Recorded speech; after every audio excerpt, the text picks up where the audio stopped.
अस्सलाम वालेकुम कीवी साहब। वालेकुम अच्छा कीवी साहब, मैं वीडियो एक देख रहा था आपकी जिसमें सुपर पावर बड़ा सा आगे बोल रखा हुआ और भरते जा रहे हैं बुजुर्गों में, वो तो आप अपनी शॉप पे भी चला रहे हैं, उसका भी नुस्खा बताइए लोगों को। जी जी, हम अल्हम्दुलिल्लाह जितने भी ज़्यादातर हमारे जो नुस्खे हैं वो मैंने मुकम्मल जो है उसकी वीडियो भी अपलोड की हुई है। जितने भी नुस्खे हैं, ये जो सुपर पावर मजून है ये 35 प्लस जो है जड़ी बूटियों के साथ तैयार किया गया है और इसका अल्हम्दुलिल्लाह बहुत ही अच्छा रिजल्ट है। अच्छा, इसका सबसे मेन जो है ये मुकम्मल सर के बालों से लेके पाँव के नाखून तक ये हर चीज़ को ताकत देती है। अगर आपको दिमागी कमज़ोरी है, असाबी कमज़ोरी है, हड्डियों की कमज़ोरी है, किसी भी किस्म की आपको कमज़ोरी है, क्योंकि इसके अंदर कुदरती जड़ी बूटियाँ और 35 प्लस इसमें हमने डाली हैं। अल्हम्दुलिल्लाह जिस बंदे को भी, जिस मरीज़ को भी हमने दी है, अल्लाह ताला ने उसको कमजोरी किसी भी किस्म की हो, किसी भी किस्म की कमज़ोरी है इंशाल्लाह मुकम्मल अज़ायर ऐसा वीक हो तो उसके लिए भी काम करती है। जी बिल्कुल, ये मुकम्मल जो है अज़ायर मर्द हजरात के लिए भी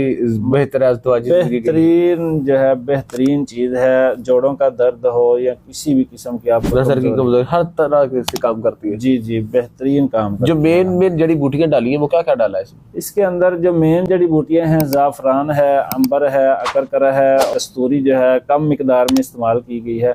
और इसका मिजाज हमने कोशिश किया है कि मोतदिल रखा जाए, यानी सर्द हर मिजाज का बंदा भी इस्तेमाल, हर मिजाज का बंदा इसका जी। बहुत शुक्रिया सर, थैंक यू, बहुत शुक्रिया आपका।